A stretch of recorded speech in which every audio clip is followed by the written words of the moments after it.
In the early 80s, Marvel was a household name, but not for the reasons it is today. There was no MCU, no billion-dollar opening weekends, just a handful of iconic characters trying to find their footing on the small screen. While the live-action Bill Bixby series had turned the Hulk into a tragic, wandering loner, there was a growing hunger for something bigger, something more comic booky. In 1982, NBC decided to give the Green Goliath his own Saturday morning spotlight. It was a show that bridged the gap between the grounded drama of the 70s show and the high-flying action of the 90s.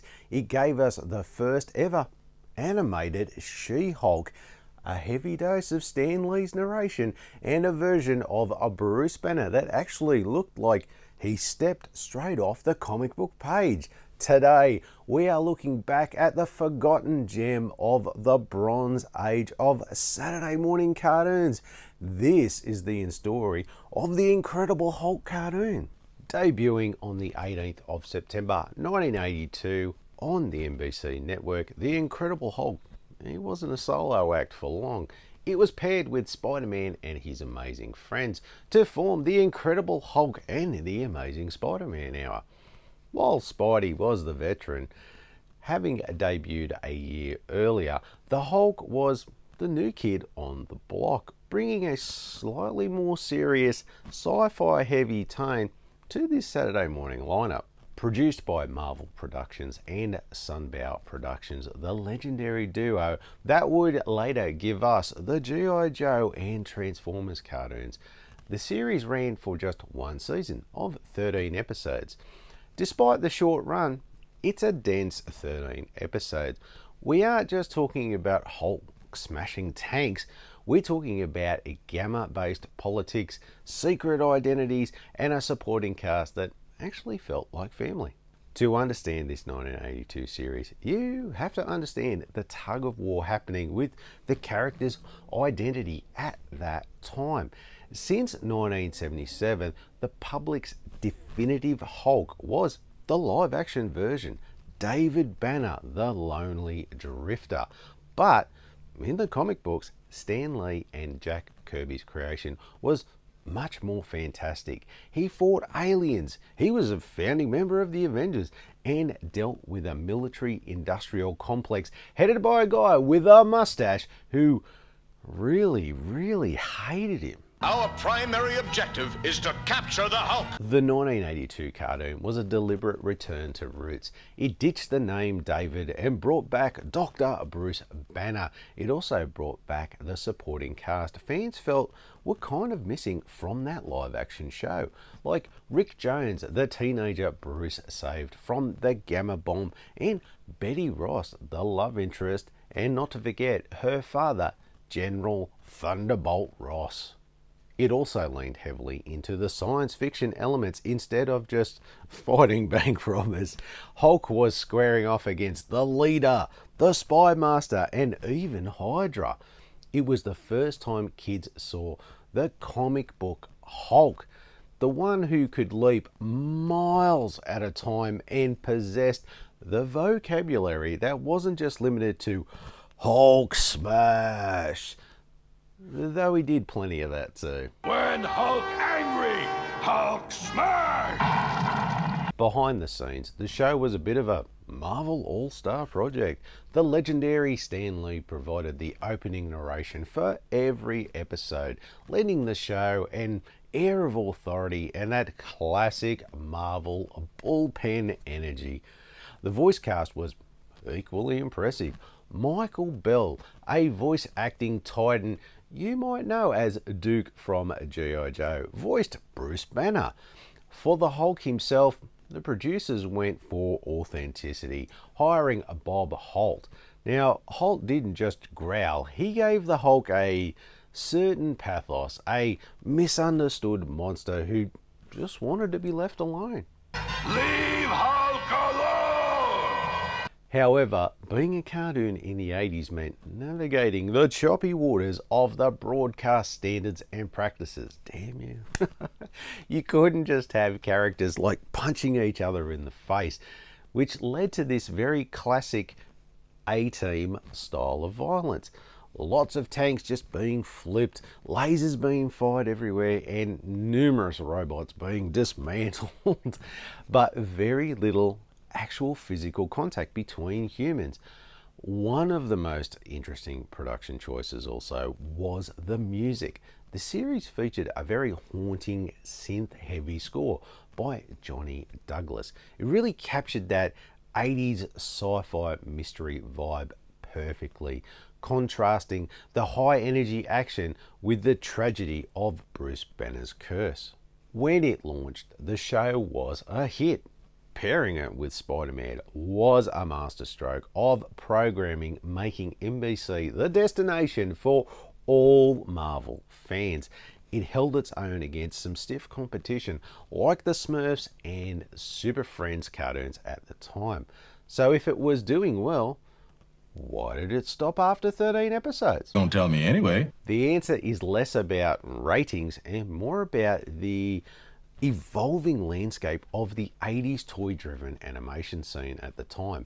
See, by 1983, the syndication boom was starting. Shows like He-Man and the Masters of the Universe proved that you could bypass networks entirely and sell shows directly to local stations. Marvel and Sunbow shifted their focus towards more massive 65 episode orders for the likes of G.I. Joe and Transformers. The Hulk, unfortunately, well, he was left in the dust with this new business model. Hulk sad. Despite its short life, the 1982 series is packed with firsts. Did you know that the very first time a She-Hulk appeared outside of a comic book was, well, in the episode Enter She-Hulk? Jennifer Walters made her on-screen debut.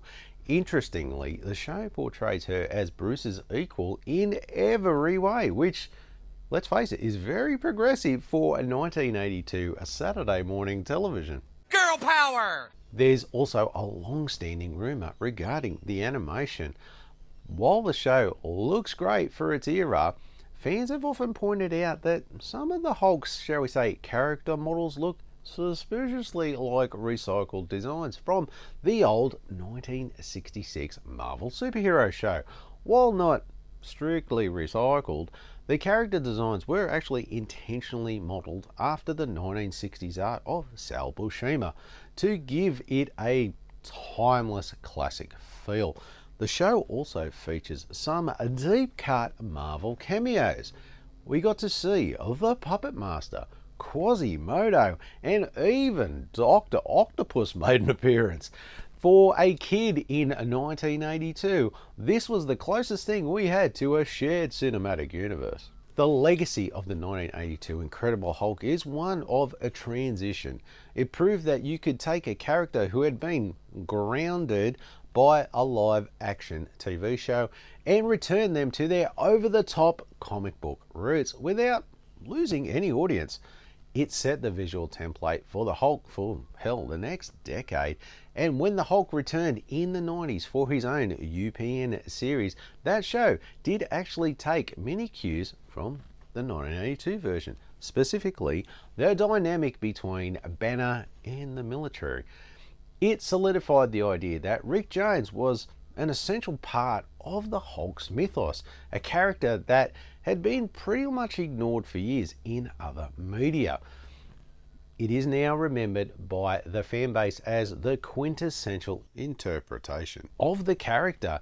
It lacks the campiness of the 60s and the angst of the 2000s. It's just Bruce, the green guy, and a whole lot of gamma-powered chaos.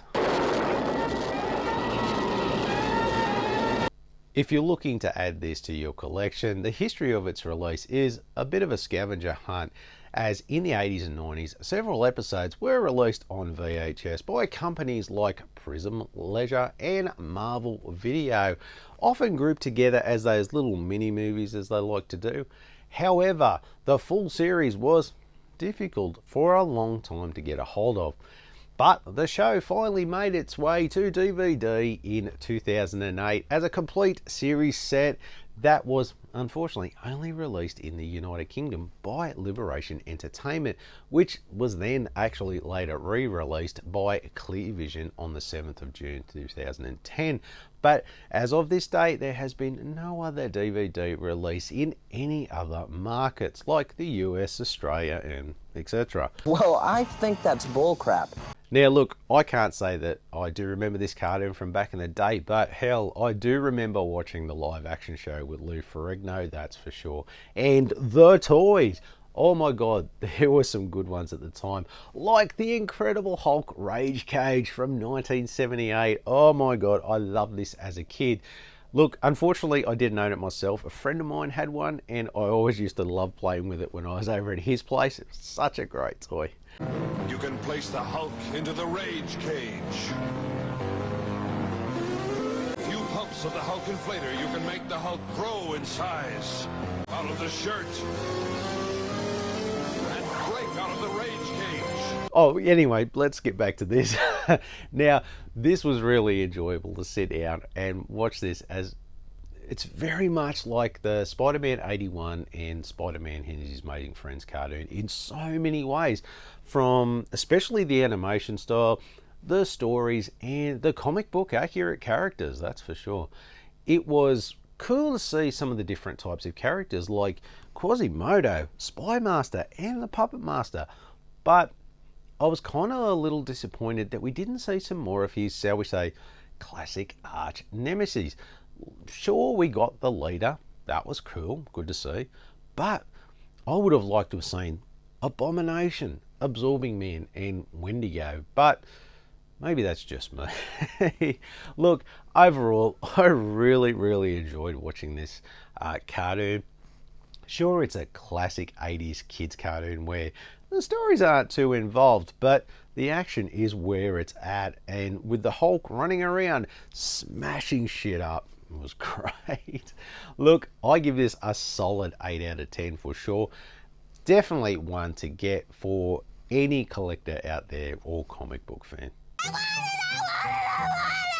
The 1982 Incredible Hulk might not have had the longevity of, say, like an X-Men the Animated Series, or the cultural weight of the 70s live action show, but it remains that a vital piece of the Marvel puzzle. It was very much a love letter to Stan Lee and Jack Kirby's era, a bridge between two very different eras of television, and most importantly, it was just plain fun. It reminded us that underneath all those gamma-fueled muscles, there was a man trying to do the right thing, and that sometimes the only way to save the world is to, well, smash part of it up. Look, if you haven't revisited this one in a while, give it a watch. It's a 13-episode time capsule of a time when Marvel was just starting to realize exactly how incredible their universe could become. Incredible. Truly incredible.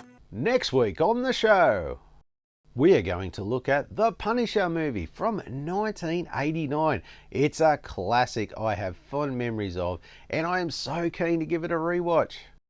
Thanks for watching.